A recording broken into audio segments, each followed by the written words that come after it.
Hi, I'm Stan Jones, creator of the Nathan Active Mystery Series. In a couple of minutes, I'll be reading you the opening scene of Ghostlight. It's the newest Nathan Active mystery, and it's number 7 in the series. As you can see from the cover here, I wrote it with a co-author, Patricia Watts. Before I do read the opening of Ghostlight, I thought I'd tell you a little about the series. It's set in northwest Alaska, in a fictional Inupiat Eskimo village called Chukchi, which is modeled closely on Kotzebue. My wife and I lived there for several years, and we fell in love with the place, and in fact our son Paul was born there. And what about Nathan Active? He was born in Chukchi to an unwed mother who adopted him out to white school teachers, who raised him in Anchorage. As a result, he's a full-blooded Inupiat Eskimo, but he's basically a complete stranger to his own birth culture. He hates his mother for giving him up, and he hates Chukchi because she lives there. So when he graduates from the Alaska State Trooper Academy, guess where they send him for his first assignment? That's right, Chukchi. He's an instant misfit. The locals call him Nalakmiak, which means almost white. And thus was the series born, a conflicted young officer solving crimes on the tundra. In the first 6 books, we've seen Nathan grow from a rookie cop to an experienced one, and he's gotten married and had a son, and he's left the troopers to become chief of the Chukchi Borough Public Safety Department. Oh, and he's made peace with his birth mother, with his village, and with his birth culture. Chukchi is now home for Nathan Active. So, what is Ghostlight about? Well, with some help from an Alaska Native grandmother suffering from dementia, Nathan hunts down the killer who left a woman's expertly dismembered body in the ice cellar of an abandoned Inupiat fish camp. The investigation pulls him into a dark tangle of love and jealousy, even as he struggles to recover from the PTSD that has haunted him since being wounded in a shootout in an earlier case. One note before we start: from time to time in the Nathan Active Mysteries, you'll encounter a few words of Inupiat, the native language spoken in the Chukchi region. Also, you'll hear some snatches of what's called Village English, a regional dialect or vernacular spoken by some of the older folks in northwest Alaska.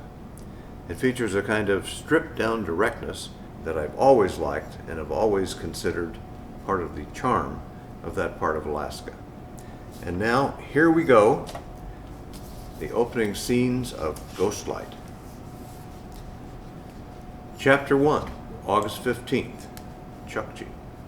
Lucy Brophy crashed into Nathan Active as he passed her office on the 2nd floor of the Chukchi Public Safety Building. She pulled back and told him, "You've got visitors." Been waiting 20 minutes. She checked her watch and stuffed a pair of long socks into a bulky purse slung over her shoulder. His office manager and one-time girlfriend seemed a little jumpy. She had, he recalled, an appointment of unspecified purpose this morning. She had said only that she would be gone for several hours. He had thought of asking what was up, but decided against it. For one thing, it might be something he was better off not knowing as chief of the Chukchi Region Public Safety Department. For another, he would probably find out anyway. Public safety was an echo chamber. He nodded toward his office, which was next to hers. An elderly Inupiat couple was visible through the window in the door. What do they want? Wouldn't talk to me. They said, "We'll talk to that nice Nalakmiak cop." So rude, Adi.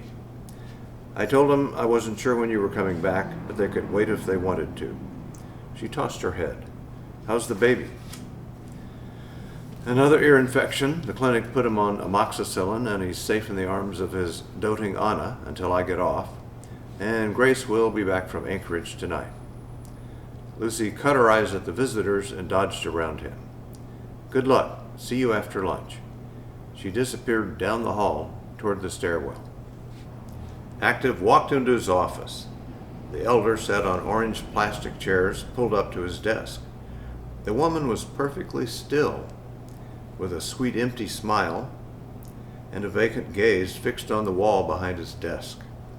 She had silver hair in a bun and a soft, round body. An LED flashlight hung around her neck on a shoelace. Her hands were hidden in the kangaroo pouch of a flowered green atiklik. Her escort was stout, with Coke bottle glasses and the walnut brown weather-polished skin of an old-time Inupiat hunter who had spent his life in the sun and wind. He had a silver mustache and goatee, and he wore an Inupiat pride ball cap with finger marks on the bill. He rose as Active entered. He looked familiar, but it took Active a few moments to pull up the connection. They had crossed paths at a fundraiser for the Isignak 400 sled dog race. That was it. The man had run dogs himself in a younger day, if Active remembered correctly. His name was Oscar, right? Active put out his hand. Oscar Leocock. Good to see you. Aha, Oscar. They exchanged the customary Chukchi single pump handshake. Then Oscar lowered himself back into the chair and put his hand on the woman's arm. And this is my wife, Tommy. She shifted the sweet smile and empty gaze to Active, and he caught a whiff of potent body odor. She lost her brain a few years ago, Oscar said. Don't talk no more. I gotta do it for her. Active nodded to the woman and sat down behind his desk. Dementia would explain the smell, he supposed. Perhaps she wouldn't bathe or let anyone else do it for her. Or perhaps it was incontinence. Or both. He stretched out his right leg to ease the burning that had been his constant companion since a bullet had ripped into his thigh the previous fall. Nice to meet you, Mrs. Leocock. She gave no sign of hearing.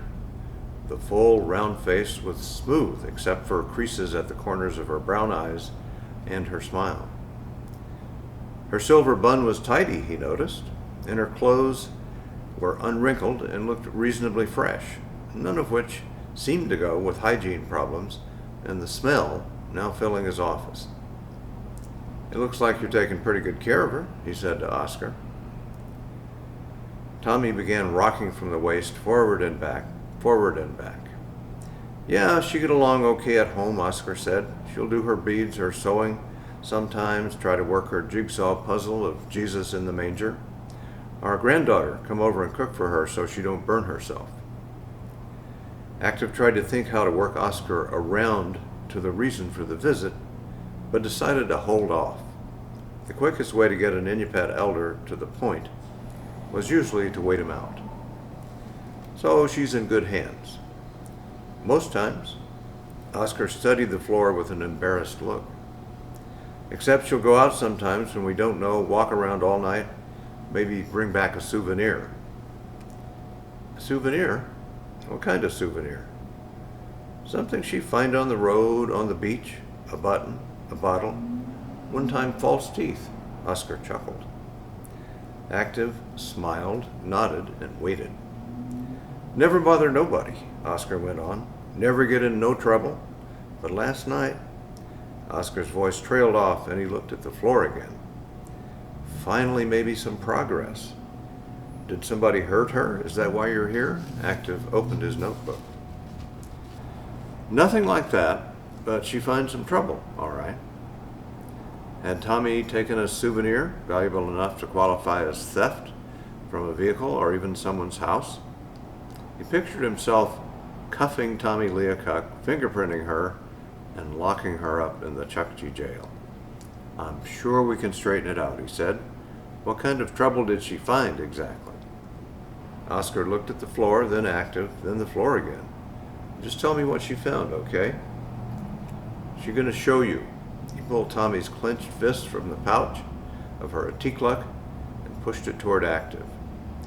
Oscar murmured a few words of Inupiat in Tommy's ear, and the gnarled brown fingers slowly uncurled to reveal a piece of human jawbone.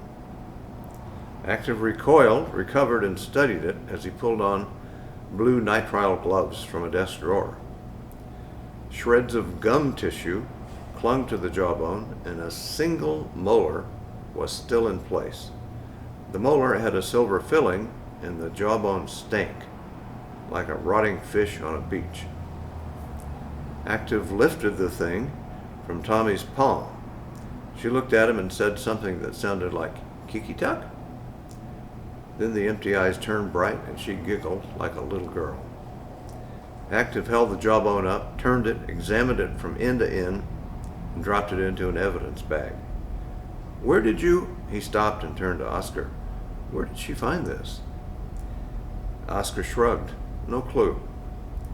"And did she say Kiki tuck?" "Uh-huh," Oscar said. "What them Nalakmis call a monster, probably. Most times a dog with a whale head, big sharp teeth tear you apart. Early days ago, them old Angakkuks, they keep a carving of it around their neck, send it out at night to kill their enemies. That Kiki tuck give the Angakuk its power." And that's your introduction to Ghostlight. I hope you liked it. If you want more information on the book, on Nathan Active, or on me, you can just do a search on Amazon, or you can visit my website. That is sjbooks.com. SJ, my initial, then books.com, sjbooks.com.